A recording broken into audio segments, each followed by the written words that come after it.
ప్రియమైన వర్లారా, ప్రవీణ యేసుక్రీస్తునావులు అందరికీ వందనాలు.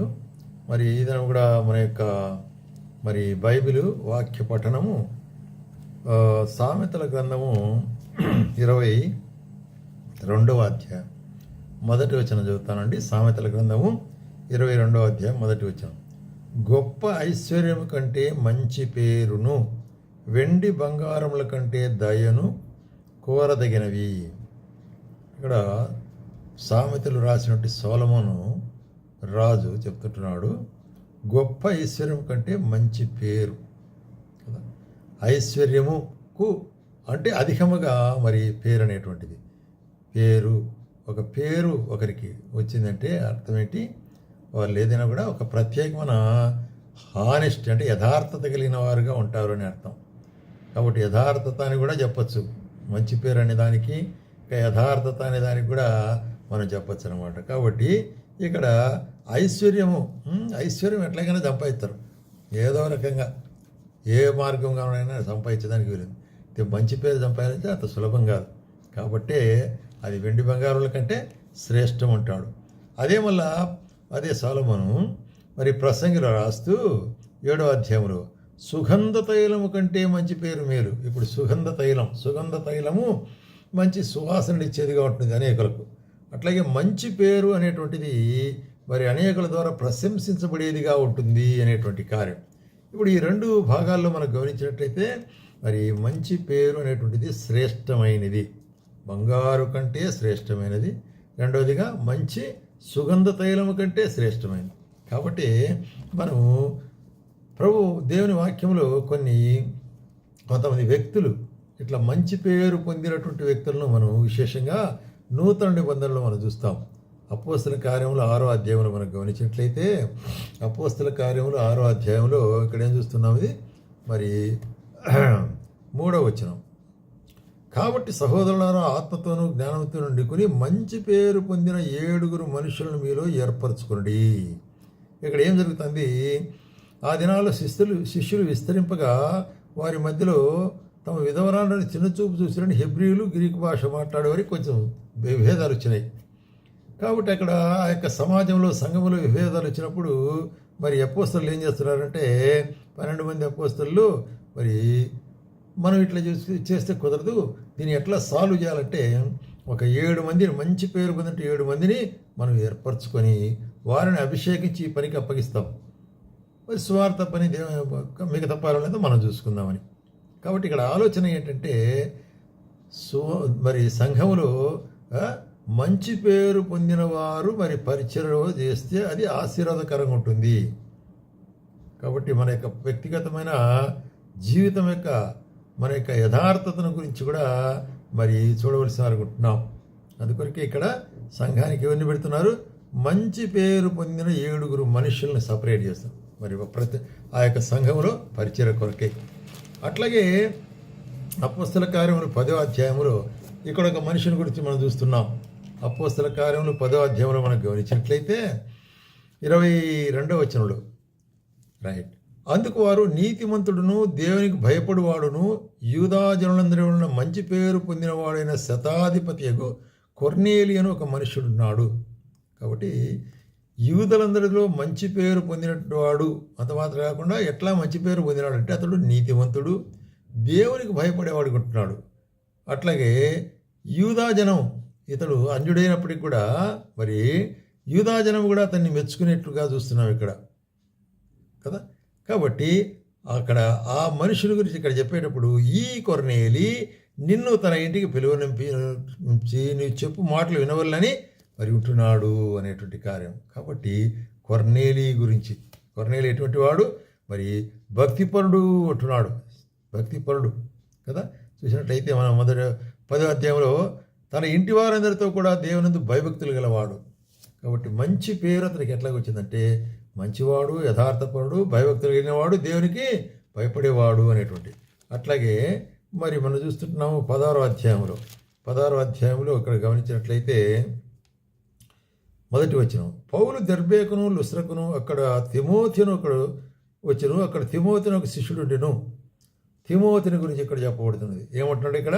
అతడు విశ్వసించిన యూదురాలి కుమారుడు, తండ్రికి క్రీస్తు రైట్. అతడు లుస్త్రాను ఈకొనులోను ఉన్న సహోదరులను మంచి పేరు పొందినవాడుగా. కాబట్టి తిమోతి మంచి పేరు పొందినవాడుగా ఇక్కడ మనం చూస్తుంటున్నాం. కాబట్టి తిమోతి మంచి పేరు ఎట్లాగ పొందినాడంటే అపోస్తలుడైన పౌలే చెప్తాడు ఫిలిప్పీలకు రాసిన పత్రికలో 2వ అధ్యాయం, ఫిలిప్పీలకు రాసిన పత్రిక 2వ అధ్యాయము మరి 19వ వచనములో ఏమంటున్నాడు, నేను మీ క్షేమకు తెలుసుకుని ధైర్యము తెచ్చుకున్న నిమిత్తము తిమోతిని శీఘ్రముగా మీ యొద్దకు పంపుదును. ఈ తిమోతిని గురించి అపోస్తల కార్యములు 16వ అధ్యాయంలో చూసాం కదా, మంచి పేరు పొందినవాడు. ఎట్లాగా మంచి పేరు పొందినాడంటే ఇక్కడ అపోస్తలుడు పౌలు దాన్ని వివరంగా రాస్తుంటున్నాడు. ఏంటంటే అందరూ తమ సొంత కార్యంలో చూసుకుందరు కానీ యేసుక్రీస్తు కార్యమును చూడరు. అయితే మరి అతని యోగ్యత మీరు ఎరుగుదురు. తండ్రి కుమారుడు ఎలాగో సేవ చేసినో అలాగనే అతడు నాతో స్వార్థ వ్యాపకము నిమిత్తము సేవ చేసెను. కాబట్టి తిమోతిని గురించి, కాబట్టి అతని మంచి పేరు గురించినటువంటి కార్యాన్ని ఇక్కడ మరి ప్రస్తావిస్తున్నాడు అనమాట. అట్లాగా దేవుని కార్యములు చూసుకునేవారుగా.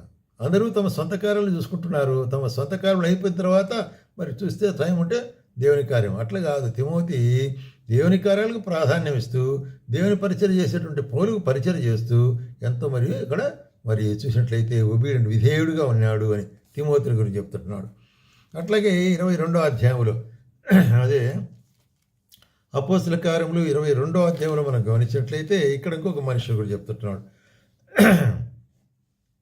22వ అధ్యాయము 12వ వచనములో, అంతటా ధర్మశాస్త్రము చొప్పున భక్తిపరుడును అక్కడ కాపురమున్న యూదులందరి చేత మంచి పేరు పొందినవాడునైన అననీయ అని ఒక మనుష్యుడు నా యొద్దకు వచ్చి, ఇక్కడ మరి పౌలు సాక్ష్యం చెప్తున్నాడు. ఏ విధంగా దమస్కు వెళ్ళే మార్గంలో సౌలుగా ఉన్నప్పుడు దేవుడు అతనికి ప్రత్యక్షమై గొప్ప వెలుగు కలిగి స్వరం కూడా విన్నాడు, సౌలా సౌలా నేను ఎందుకు హింసిస్తున్నావు. ఆ యొక్క వెలుగు అతని కనులేమైపోయినాయి, పొరలు గప్పినాయి.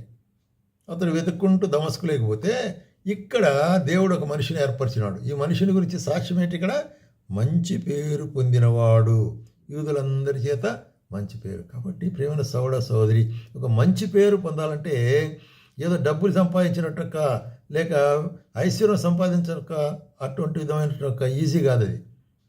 మంచి పేరు అంటే చాలా మరి ఎంతో మనము మరి యథార్థంగా శ్రద్ధగా మరి ఉండవలసి అనుకుంటున్నాం, దేవునిందు భక్తులు కలిగినవారు. కాబట్టి అననీయ కూడా అటువంటి వాడు. కాబట్టి మనము ఒక్కొక్కటి మరి వారు ఎట్లాగ మంచి పేరు కలిగిన వారని మనం చూస్తూ వస్తున్నాం. అట్లాగే దాని తర్వాత 2 కొరింథీయులకు 8వ అధ్యాయం, 2 కొరింథీయులకు 8వ అధ్యాయము 18వ వచనం ఏమంటాడు ఇక్కడ? రైట్, ఇక్కడ 18వ వచనం చదివక మునుపు 16 చదువుతాను. మీ విషయమై నాకు కలిగిన ఈ ఆసక్తిని తీతు హృదయములో పుట్టించిన దేవునికి స్తోత్రములు. ఇక్కడ తీతుని గురించి చెప్తున్నాడు. టైటస్ ఏం చేశాడంటే ఆయన స్వార్థ విషయము సంఘమన్నిటిలో ప్రసిద్ధి చెందిన సహోదరుని అతనితో కూడా పంపుచున్నాను. కాబట్టి సువార్తలో మంచి ప్రసిద్ధి పొందినవాడు అంటే is a warrior of a gospel. అటువంటి తీతును మరి మీ దగ్గరికి పంపుతున్నాను అంటాడు. కాబట్టి తీతు యొక్క సాక్ష్యం అది కదా. తిమోతి యొక్క సాక్ష్యం అని చూసాము, అననీయ యొక్క సాక్ష్యం అని చూసాం, కొర్నేలి సాక్ష్యం చూసాం, తీతు యొక్క సాక్ష్యం. అట్లాగే మనం చూసినట్లయితే మరి యోహాను రాసిన 3వ పత్రిక ఒకే అధ్యాయం ఉంది, అక్కడ 12వ వచనం. దెమెత్రి వలన అందరి వలన సత్యం వలన మంచి సాక్ష్యం పొందినవాడు. మంచి పేరు, మంచి సాక్ష్యం. పేరేంటి? అతని పేరు దెమెత్రియా. మేము కూడా అతని గురించి సాక్ష్యం ఇస్తున్నాము, మా సాక్ష్యం సత్యమని మీరు ఎరుగుదురు. కాబట్టి ఒక మనుషుల గురించి మరి యోహాను చెప్తున్నాడు, మేము సాక్ష్యం ఇస్తున్నాము, అందరి వలన సాక్ష్యం పొందినాడు. మంచి పేరు. ఎవరితను? దెమెత్రియా. అదే లెటర్లో ఏం రాస్తాడు? 9వ వచనంలో మనం గమనించినట్లయితే ఇక్కడ మరి దెయోత్రిఫే అనే ఒక మనిషి ఉంటున్నాడు. వాడు చెడ్డ మాటలు పలికేవాడు ఉంటున్నాడు, దుర్మార్గ పనులు చేసేవాడు ఉంటున్నారు, అందరినీ ఆటంకపరిచేవాడు ఉంటున్నాడు అని. చూడండి how bad report with him. But Demetria వలన ఏం చెప్తున్నాడు ఇక్కడ? దెమెత్రియా వలన మంచి సాక్ష్యం పొందినవాడుగా ఉంటాడు. కాబట్టి మంచి సాక్ష్యం కలిగి ఉంటా అనేటువంటిది శ్రేష్టమైనటువంటిది. బంగారు కంటేను శ్రేష్టమైనది, మంచి సుగంధ ద్రవ్యముల కంటే శ్రేష్టమైనది. కాబట్టి మంచి పేరు మరి ఎట్లాగొస్తుంది? దేవుని భయభక్తులు కలిగిన ద్వారా, యథార్థతగా నడుచుకుంట ద్వారా మనం మంచి పేరు అప్పుడు దేవుని ద్వారా, మనుషుల ద్వారా కూడా మనం మెప్పు పొందగలం అనే కార్యాన్ని మనం ఈ భాగంలో చూస్తున్నాం.